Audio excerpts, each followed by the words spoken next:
ಅವನನ್ನ ನಾವು ಒದ್ದು ಹೊರಗಾಗ್ತೀವಿ ದಾವಣಗೆರೆ ದಕ್ಷಿಣ ಕ್ಷೇತ್ರದಿಂದ ಅಂತ ಹೇಳ್ತಿದ್ದಾರೆ. ನಿನಗೆ ತಾಕತ್ತಿದ್ರು ಬಾ.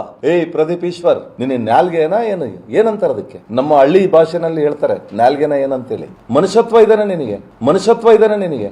ಸಾಂವಿಧಾನಿಕ ಹುದ್ದೆಯಲ್ಲಿ ಇದೆಯಲ್ಲ ನೀನೊಬ್ಬ ಜನಪ್ರತಿನಿಧಿ ಆಗಿದೆಯಲ್ಲ. ಏನೋ ಬಹಳ ಓದ್ಕೊಂಡ್ಬಿಟ್ಟಿದೀನಿ, ಬಹಳ ಶಾಲೆ ಕಾಲೇಜುಗಳು ಇದೇ ಮಾತಾಡೋದ? ನಿನ್ ತಂದೆ ತಾಯಿ ಇದೇನ ಕಲ್ಸಿರೋದ್ ನಿನಗೆ? ನಿನ್ ತಂದೆ ತಾಯಿ ಇದೇನ ಕಲ್ಸಿರೋದ್ ನಿನಗೆ? ಮಾನ ಮರ್ಯಾದೆ ಇದೇನಾ ನಿನಗೆ? ಮಾನ ಮರ್ಯಾದೆ ಇದೇನಾ ನಿನಗೆ? ನಾಚಿಕೆ ಆಗಲ್ವಾ ನಿನಗೆ? ನಾಚಿಕೆ ಆಗಲ್ವಾ ನಿನಗೆ? ಆ ಹೆಣ್ಮಕ್ಳ ಬಗ್ಗೆ ಮಾತಾಡ್ತೀಯಲ್ಲ ನೀನು, ಅಲ್ಪಸಂಖ್ಯಾತರ ಹೆಣ್ಮಕ್ಳ ಬಗ್ಗೆ. ದಾವಣಗೆರೆ ದಕ್ಷಿಣ ಕ್ಷೇತ್ರದಲ್ಲಿ ಏನ್ ನಡೀತಾ ಇದೆ ಅಂತ ನೋಡ್ತಾ ಇದೀಯ ನೀನು? ನೋಡಿದೀಯ ನೀನು?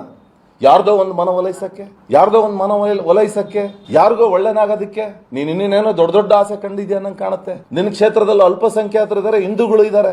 ಏನೇನು ಹೊಲೈಕೆ ರಾಜಕಾರಣ ಮಾಡ್ತಿದ್ಯಾ ನಿನ್ನ ಹೊಲಸು ನಾಲ್ಗೆ ಏನಂತೇಳಿ ಜನರು ನೋಡ್ತಾ ಇದಾರೆ. ತಕ್ಕ ಪಾಠ ಕಲಿಸ್ತಾರೆ. ಇನ್ನೇನು ಬಹಳ ವರ್ಷ ಇಲ್ಲ, ಇನ್ನು 2 ವರ್ಷ ಇದೆ ಚುನಾವಣೆ. ಸ್ವಲ್ಪ ನಾಲ್ಗಿನ ಬಿಗಿಡಿದು ಮಾತನಾಡೋದ್ ಕಲಿ. ಏನ್ ತಿಳ್ಕೊಂಡಿದೀಯ ನೀನು? ಬಾನಿನ್ ದಾವಣಗೆರೆಗೆ ನೀನ್ ಗಂಟ್ಸಾದ್ರೆ, ಬಾನಿನ್ ದಾವಣಗೆರೆಗೆ ನೀನ್ ಗಂಟ್ಸಾದ್ರೆ ಇಲ್ಲಿ ಅಲ್ಪಸಂಖ್ಯಾತರ ನಿನ್ ತಾಕತ್ ಏನು ಅಂತೇಳಿ ತೋರಿಸ್ಕೊಡ್ತಾರೆ ನಿನಗೆ. ಏನ್ ಜನ ಸುಮ್ನಿರ್ತಾರೆ ಅಂತೇಳಿ ಇಲ್ಲದೆಲ್ಲ ಗಾಂಚಲಿ ಮಾಡ್ತೀಯ ನೀನು? ಇಲ್ಲದೆಲ್ಲ ಗಾಂಚಲಿ ಮಾಡ್ತೀಯ ನೀನು?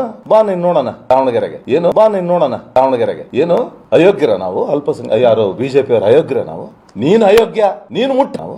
ನೀನ್ ಅಯೋಗ್ಯ, ನೀನ್ ಮುಟ್ಟಾಳ, ನೀನ್ ಮುಟ್ಟಾಳ. ಸಂವಿಧಾನಕ್ಕೆ ಹುದ್ದೆಯಲ್ಲಿ ಇರ್ತಕ್ಕಂಥವನು ಪ್ರಗತಿಪರ ಚಿಂತನೆಯನ್ನು ಇಟ್ಕೊಂಡಿರ್ಬೇಕು. ನಿನ್ನ ಕ್ಷೇತ್ರ ಅಭಿವೃದ್ಧಿ ಬಗ್ಗೆ ಯೋಚನೆ ಮಾಡ್ಬೇಕು. ಅಲ್ಲಿ ಕ್ಷೇತ್ರದಲ್ಲಿ ಇರ್ತಕ್ಕಂಥ ಜನರನ್ನ ವಿಶ್ವಾಸಕ್ಕೆ ತಗೊಂಡು ಅವ್ರನ್ನ ಹಿಂದೆ ಇರ್ತಕ್ಕಂಥವ್ರು, ಕಷ್ಟದಲ್ಲಿ ಇರ್ತಕ್ಕಂಥವ್ರನ್ನ ಅವ್ರನ್ನ ಮೇಲ್ತರ ಅಂತ ಒಂದು ಕೆಲಸವನ್ನ ಮಾಡ್ಬೇಕು.